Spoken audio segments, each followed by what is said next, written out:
Officials tell me the home was actually all the way over there. Have any idea where the money went? If you think about it in terms of a football field, it would take about 6 seconds. Any remorse? Absolutely not. The roof is completely ripped off. There's holes. The company is trying to turn these trees and bushes into a 2 million square foot. So you're not going to take any question after saying that there's losing no water? I will check for the questions later. They're vast. Sir, people are going to call me asking if they should drink their water. What should I tell? Roof, without scratching myself, you could see the amount of tree damage that's is a symbol of Palm Beach. Yet here we are in Boynton Beach. The first one I'm going to show you is the door of the hospital. You can see going into the ER right where it says ambulance. This building is right next to this beautiful view. These ditches are all kind of full with rain and whatnot. They told me they were more concerned with the wind. And, I can understand why. I mean, check out that house right over there. It was July 7th, but on July 2nd, the sheriff's office says another attempted abduction happened in the same neighborhood. But it didn't put out a warning until the second incident occurred. Do you believe that delay possibly put these people in danger more? No, I don't believe there was any delay. We had initial patrols. You don't believe there was a delay in the response? No, you guys are fake news. Reports from the state shows attendance goes up and down at state parks. Could be anywhere from about 28 million to 32 million, let's say. If you add in economic impact, the trend can look sort of similar. But the important trend is within the details of these documents. There it shows the average person is spending more money at a state park. Back about 10 years ago, it was about $99. But if you take that to today's figure, it goes up to about 160 bucks. With my flashlight here, as I show you the drainage ditch, you can see the amount of tree damage.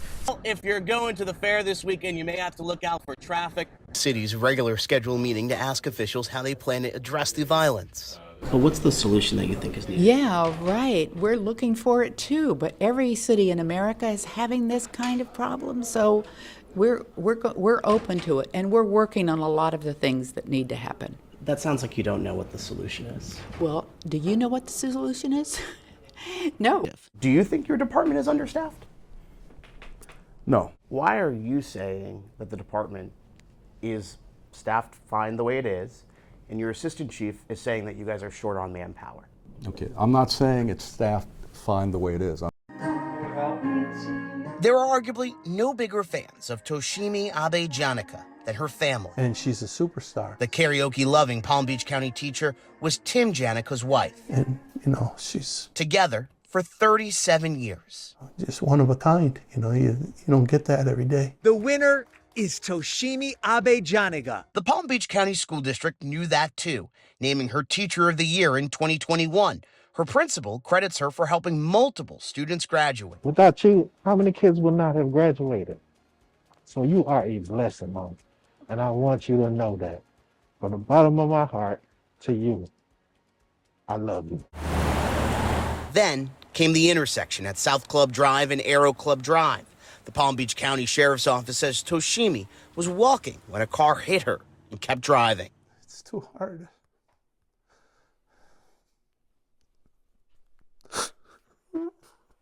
Sorry. It's just too hard.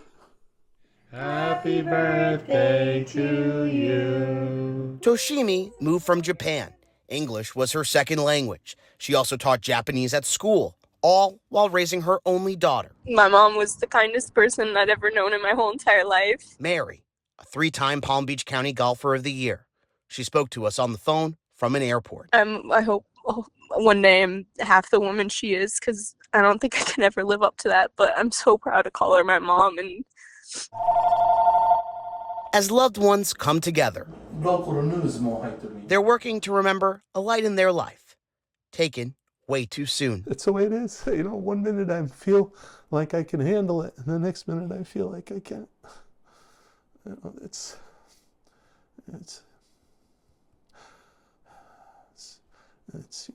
that's my wife, Toshimi. Wait. From chokeholds. What am I doing? To tasers. Hey, Gary! And and then laughter. Yeah. New video WPTV obtained from the Guatemalan Maya Center, a nonprofit based in Lake Worth, gives insight into the tactics used to arrest undocumented migrants. I got rights to talk, bro. I got no rights here. I do. Illegal, brother. Get up. That man being detained by state troopers was a U.S. citizen, but he says he was detained at a Border Patrol holding cell in Riviera Beach. Court records show Kenny Lainez Embrioso was charged with obstructing without violence. Video from his cell phone shows the conversation before the arrests. Hold up. Hold up, nothing. What? You guys have no rights to do that. Wait, You can't grab me like that. You can't grab me like that. Okay. Wait, that's not how you arrest me. on the ground. Florida Highway Patrol and federal Border Patrol agents made the arrest on Singer Island. According to court records, they pulled over a landscaping truck for a commercial motor vehicle inspection. The Guatemalan Maya Center and attorneys told us about the pattern of pulling over landscaping trucks back in April. Then Border Patrol, sometimes in the same car as FHP, detaining people. They call it racial profiling. I mean, it's disrupting everything about our community. It's disrupting businesses, it's disrupting churches, it's disrupting like everything about our day-to-day lives. This video specifically shows law enforcement talking about the people they're arresting. Starting to resist more now. We're gonna end up shooting somebody. If you keep going like this, they're gonna start fighting. And then talking about bonus money. Just remember, you can spell that too with a $30,000 bonus. Neither Border Patrol, Florida State Highway Patrol, or the individual trooper on the arresting documents responded to WPTV's questions about the video. But we did ask Governor Ron DeSantis if there was any incentive to catch undocumented migrants. I'm curious if law enforcement are Okay, giving but any incentive. I mean, with respectfully, and where are you from? I'm with WPTV. Okay. Yeah. Have you How seen many the Palm Beach how many 911? illegals have been apprehended by state law enforcement? Thousands and thousands. Do you honestly think we could underwrite a $30,000 check? Not sure where that's coming from. Court records show the man who took the video is scheduled to be back in court Wednesday. For deferred prosecution, the U.S. citizen arrested will take anger management courses and perform community service. We reached out to the state attorney's office about their decision to prosecute. We're still working on getting an answer. In a photo, Christopher looks like any other kid, He loves to sing, even while playing at an arcade. but he also likes animals. We like to go out. He loves Chuck E. Cheese. He's really good at throwing a ball. But to Paige Alexandria, her son is one of a kind. He has a mild cerebral palsy. He's technically quadriplegic. He also has autism and epilepsy. Christopher goes to Boca Raton Community Middle School. In an email in December, Alexandria wrote to the school saying a paraeducator placed tape over his mouth so he would not talk. She laughed at me. Christopher's mom told me she could not believe it. I mean, I cried for days. I'm still not over it. It was so shocking that I've done everything that I think I can to try to get justice for him. Emails WPTV obtained show the principal acknowledged the complaint the following day, and on January 6th said the district and DCF were investigating those allegations, saying we are currently investigating together but separately. Eventually, Alexandria says her emails and text messages went unanswered. He deserves better than that. I started to dig into the paraeducator's personnel file. It shows she faced a different complaint in September 2023. Then another staff member said the employee just kept pulling the student's hair and hitting the student and grabbing the student's face, screaming. Records show the district's investigation substantiated the claim. At first I was appalled. District records show she was given a written reprimand for the 2023 incident, saying after speaking with the Palm Beach State Attorney's Office, this case did not meet all the elements of criminal child abuse. The State Attorney's Office says the school district did not refer a case to their office for consideration of charges, telling us we do not have any records. I feel like the fact that she was already allowed to stay in the education system was, the district failing kids like mine. In a statement, the district says it cannot comment on personnel matters and tells me Alexandria's recent complaint is an ongoing investigation, writing the school district of Palm Beach County holds all employees to the highest standards of professional conduct and takes all allegations involving student safety extremely serious. I love you. I love you. Alexandria is now considering homeschooling, telling me she trusts her ability to keep Christopher safe more than the school. We reached out to the paraeducator. She did not respond. We are not naming her since she has not been charged with a crime. The problems were were quite extensive. Before he was hired, Deputy Chief Tony Shearer says former West Palm Police Chief Frank Adderley warned him about an unwelcoming environment. He talked about the culture, and the culture was not a healthy culture. He even said that he felt like some of the command staffs and the captains, that they were following him. After Adderley was fired last October, an investigative report says 5 captains and 2 other high-ranking officers were investigated for working overtime details during regular duty hours, also called double dipping. The department says those 7 officers are still on paid administrative leave for an internal affairs investigation. Shearer specifically says the captains had a reputation known as SEAL Team 6. The SEAL Team 6 were not only, stifling careers, ruining careers, and if you got in the way of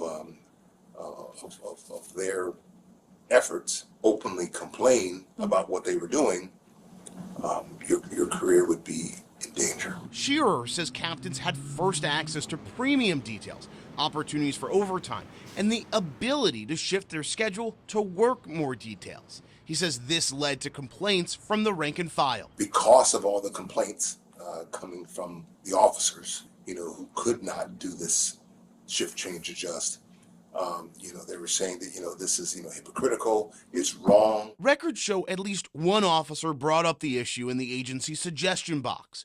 Command staff responded saying they should not be selecting details during times when they have meetings to attend. But since then, a new police chief has taken over, and his deputy chief says he believes those under investigation did double dip. I do believe it was a scheme.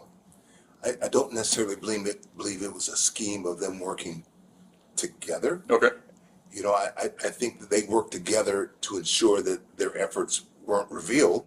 We reached out to a lawyer representing those accused of double dipping. He sent us a statement saying the captains are aware of Deputy Shearer's statements and filed a complaint against him March 12th for making false allegations. But Shearer says other officers would agree with him. I don't think persons really realized how far off base things had gotten. The Avilas are traveling next week. They were going to the Caribbean islands, but now their trip is taking a turn to a place they say they have serious safety concerns about. A Royal Caribbean cruise sounded ideal to the Avilas. We're looking at her Sweet 16 dress. She ordered that one with the little poofy skirt. The Wellington family of 5 were planning on celebrating. My other one's 13. My husband turned 50. Super excited. But now we don't know if we can even get off the ship. The reason is this note. It changed their trip to Labadie, Haiti. Yes, Haiti, where at least 3 commercial planes were shot out. Haiti, where the FAA wouldn't allow planes to land in. Haiti, where the U.S. State Department recommends Americans like the Avila family do not travel. I was like, yeah, right. After realizing the letter was real, they became concerned. Are my kids going to get kidnapped? Is something going to happen on the ship? Other people can take that chance. We just really don't feel comfortable doing that. Avila says Royal Caribbean denied their request for a refund, leaving their family with a difficult choice.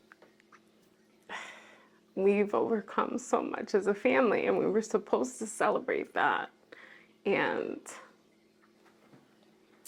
in our roots in Puerto Rico, and I can't believe that Royal Caribbean is being allowed to do this. We reached out to Royal Caribbean. Its spokesperson says safety is a top priority, saying our global security and intelligence team continues to monitor the situation in Haiti. The company says the trip is being diverted because the pier where the boat docks in San Juan is damaged. A spokesperson for the Coast Guard says the port was damaged in April, but documents show the Avilas were notified of the change in November, specifically the Monday before Thanksgiving, less than a week before they departed. Too bad, so sad, take it or leave it. We're taking your money anyways. That's not right. You feel like you've been scammed? Totally scammed. I reached back out to Royal Caribbean to figure out why they didn't notify customers sooner. We have not heard back yet. Take 2 steps to your right! This is the moment the Martin County Sheriff's Office took into custody 58-year-old Ryan Resley Ruth. What's your name, boss? Ryan? One day after he was taken into custody, Ruth appeared in federal court, where he appeared to be laughing and smiling as he faced weapons charges. The FBI, Secret Service, and the Palm Beach County Sheriff's Office say cell phone data shows Ruth was around Trump International Golf Club for about 12 hours Sunday. Officials say the president has the highest level of protection, but it didn't sweep the area. I tried to get answers on why that didn't occur. Was that a miscommunication then, being that President Biden ordered the highest level of protection? Okay. So here's the deal. When it comes to Secret Service protection, we provide the highest level. So the president wasn't even really supposed to go there. It was not on his official schedule. And so we put together a security plan, and that security plan worked. A success because agents were one hole ahead, scouting the area. Then an agent spotted Ruth's AK-47 peeking through the bushes and fired. The suspect never fired his weapon or saw Trump. Things that have been put in place as a result of what happened 60 days ago, those elements are working, and that demonstrates the redundancies that we have. Look, that's a big golf course. There's no way to surround that thing. Sheriff Rick Bradshaw told our Michael Williams the man was able to get away, but it was able to track the man down after a citizen got a photo of the getaway car. That citizen that saw that guy run into the car and thought something was strange took his camera on the cell phone, took a picture of the car and a picture of the tag. That was the game changer. The suspect vehicle is a black Nissan Xterra. That led to this, be on the lookout notice for a black Nissan, leading to a shutdown of a local highway.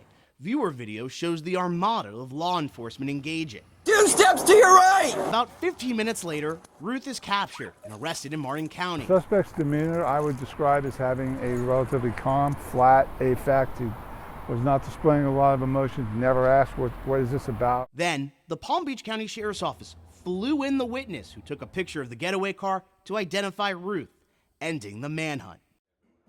Life is in pieces. I mean, there's reminders of her all over the house. And Robert Brashear can't put it together. This was her jigsaw puzzle that she used to do. I don't have the heart to take it apart yet. Because after 35 years of marriage, we were both living in Brooklyn, and we met on the bus commuting into the city. You know, you get hit by the thunderbolt, you know? Reminders. Picture of us when we were in Maui on our honeymoon. Camille loved I Love Lucy, so I bought that one for her. Or leaving holes in his heart. She was there for 3 weeks, holding on. I would go every day. And last Friday, about 2 o'clock in the morning, I got a call that she had passed. Those memories became taunts. The reason? More than a week later, he still can't get a death certificate. It's just a mess. No birth certificates, no death certificates. The Florida Department of Health says it's dealing with a temporary outage of its vital statistics system, adding it's working around the clock to restore the online vital statistics system, including asking for hand-signed death certificates. I'm totally helpless, and I can't bury her. We dug deeper. Online, we found a group claiming it put ransomware on the Florida Department of Health's computer system. I mean, you hear so many things about getting hacked and this and that, but I would never think it would do, like, screw up death certificates. The freeze means Robert can't start moving on. Yeah, it's hard. I've never been alone in 35 years. This is hard. A nightmare where Robert and everybody else can see the full picture. The difference between these photos could be at the center of a case to put a congresswoman in jail. The two photos look nearly identical, but a ring is removed from the congresswoman's finger. That's important because federal prosecutors accuse her of making private purchases with public money, including a 3.14 carat fancy vivid yellow diamond ring. We don't know if this is the yellow diamond mentioned in the case, but Tiffany & Co. told us it's one of their pieces that would cost 6 figures. That would match some details describing the ring in the case. An ethics expert says regardless if it's the ring or not, it creates a bad appearance. If you're using computer technology to change your image, you're saying, hey, what is really here, I don't really want you to see. Congresswoman Sheila Sheriff McCormick's office says the Congresswoman did not approve or direct the edit, saying in a statement it was a staff-level decision made by well-intentioned individuals seeking to protect the member's reputation.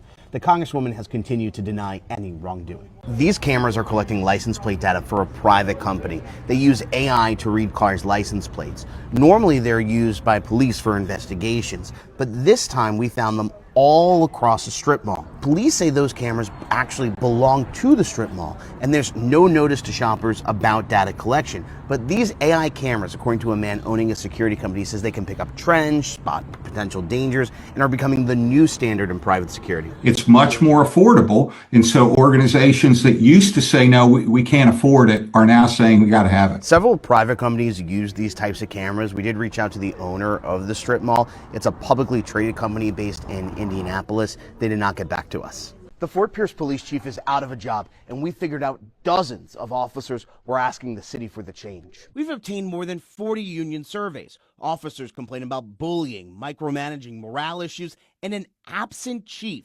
This is the first time we've seen documented complaints about the chief's presence in the department.